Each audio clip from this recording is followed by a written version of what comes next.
अरे निशा बहू, मेरी चाय और न्यूज़पेपर कहाँ है? सुबह हो चुकी है, मुझे न्यूज़पेपर पढ़ना है। जल्दी से न्यूज़पेपर और चाय लाके दे दे। मम्मी जी, आपका न्यूज़पेपर टेबल पे पड़ा है और चाय मैं अभी बना के लाती हूँ। बस 2 मिनट दीजिए मुझे। भाभी, मैंने आपसे कहा था ना कि आज मैं पिंक सूट पहनूंगी। मेरा सूट कहाँ है? मुझे मिल ही नहीं रहा। आपने प्रेस नहीं किया क्या? अरे, मैंने सूट प्रेस कर दिया है, पर गलती से वो ना मेरे कमरे में ही रह गया है। मैं तुम्हारे अलमीरा में रखना भूल गई। मेरे कमरे में तुम्हारा सूट रखा है, जाके ले लो ना। भाभी, एक तो मुझे कॉलेज के लिए लेट हो रहा है, मुझे नहीं मालूम आपने कहाँ रखा है। जल्दी से जाकर आप ही मेरा सूट ले आओ। निशा किचन में काम कर रही होती है, तभी निशा के पति विनोद की आवाज आती है। निशा, कहाँ रह गई तुम? जल्दी से आकर मेरी टाई बांधो। और तुमने अभी तक मेरा बैग और टिफिन पैक भी नहीं किया। जल्दी से पैक करो, मैं ऑफिस के लिए लेट हो रहा हूँ। हाँ हाँ, बस अभी आई, मम्मी जी की चाय देकर। निशा अपनी सास को चाय देती है। निशा फिर कमरे में जाती है, पिंक सूट निकालकर अपनी ननंद ज्योति को देती है। बाकी सारा काम करने के बाद अपने पति विनोद को बैग और लंच देती है। इस तरह अकेली निशा पूरे दिन घर के कामों में लगी रहती है। निशा के ससुराल में सभी लोग निशा पे डिपेंड थे। वो सभी अपना काम निशा से ही करवाते थे। हुफ, हो गया घर का सारा काम। अब थोड़ा सा आराम कर लेती हूँ, बहुत थक गई हूँ। अरे बहू, जरा मेरे कमरे में तो आ, मेरे पैर में बहुत दर्द हो रहा है, जरा पैर दबा दे। पता नहीं मुझे शांति कब मिलेगी। हाँ हाँ माँ जी, आई। इतना बोल के निशा अपने सास के कमरे में जाती है। अरे आ बहू, जरा मेरे पाँव दबा दे, बहुत दर्द हो रहा है। जी माँ जी। निशा अपनी सास के पाँव दबाने लगती है। देखते ही देखते रात हो जाती है, लेकिन निशा का काम खत्म नहीं होता। भाभी, क्या कर रही हो? बर्तन धो रही हूँ। क्यों, क्या हुआ? कुछ काम था क्या? हाँ भाभी, दरअसल वो क्या, कल मेरे कॉलेज में असाइनमेंट जमा करवाना है। वैसे मैंने अपना पूरा असाइनमेंट लिख लिया है, पर उसकी डेकोरेशन नहीं हुई है। आप चलकर जल्दी से मेरी मदद कर दो ना। ठीक है, बस 2 मिनट दो, अभी तुम्हारे कमरे में आती हूँ। इस तरह निशा सारे बर्तन धोकर ज्योति के कमरे में जाकर उसका सारा असाइनमेंट पूरा करवाती है। असाइनमेंट पूरा करवाने के बाद निशा अपने कमरे में जा ही रही होती है कि तभी निशा को अपने कमरे में बुला लेती है। क्या हुआ माँ जी, आप अभी तक सोए नहीं? आपने मुझे इस वक्त बुलाया, आप ठीक तो हो ना? अरे कहाँ ठीक हूँ बहू, तुझे तो आराम करने से ही फुर्सत नहीं मिलती। ये नहीं कभी अपनी सास का हाल समाचार पूछ लूं। अरे मेरा सर दर्द से फटा जा रहा है, पर तुझे तो बैठकर सिर्फ आराम करना होता है। ये नहीं सर दबा दूं थोड़ा सास का। यहाँ मुझे काम करते करते फुर्सत नहीं मिलती, और इनको देखो कितने प्यार से बोलती, बहू तुझे आराम करने से फुर्सत नहीं। अब लाइए माँ जी, आपका सर दबा देती हूँ। हाँ, सर दबा दे और मेरी दवाई भी दे दे। अरे बहुत, तुझे बताना ही भूल गई, मुझे ये दवाई ना दूध के साथ खानी होती है।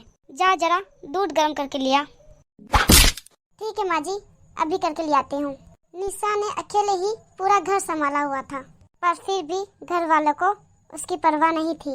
निशा घर के कामों से परेशान हो चुकी थी, इसलिए वो एक दिन घर वालों के सामने नौकरानी रखने की बात करती है। माँ जी, विनोद जी, मैं अकेले काम कर करके थक जाती हूँ। घर में बहुत सारा काम भी रहता है, अगर आप एक नौकरानी रख ले तो मेरी थोड़ी हेल्प हो जाएगी। अरे भला, नौकरानी की क्या जरूरत है घर में? और वैसे भी ना नौकरानियाँ सही नहीं होती, हमेशा घर में से चीजें चुरा के ले जाती है। और नौकरानी की जरूरत क्या है, मैं हूँ ना, और ज्योति भी तो है तेरी हेल्प करने के लिए।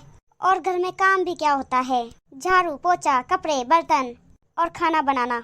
और कपड़े तो वैसे भी वॉशिंग मशीन में धुल जाते हैं, और खाना बनाने में समय कितना लगता है बोलो? बिल्कुल सही कहा माँ आपने, भाभी को तो बस नौकरानी रखने का शौक चढ़ा है। पर माँ जी, ज्योति।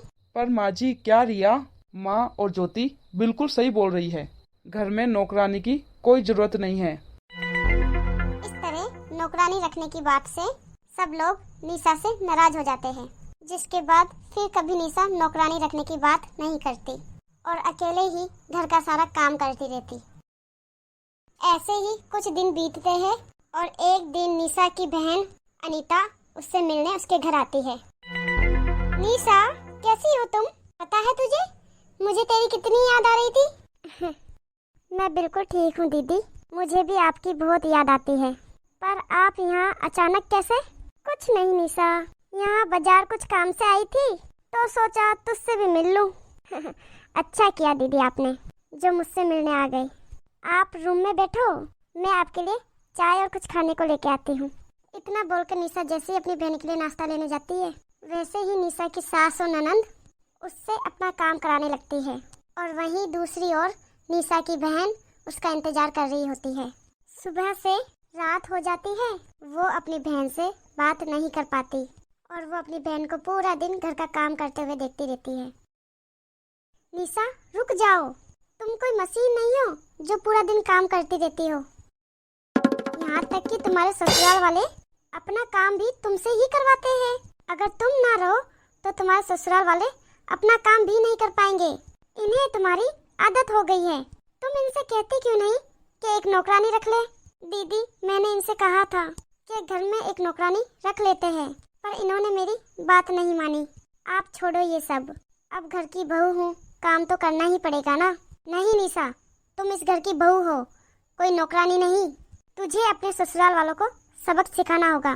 तेरे ससुराल वालों को भी एहसास होना चाहिए कि बिना तेरे वो कुछ काम नहीं कर सकते।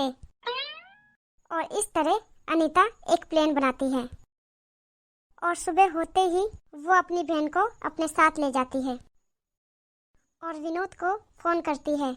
अरे अनीता दीदी, तुम और तुम्हारी बहन कहाँ हो? कब से हम निशा को ढूंढ रहे हैं।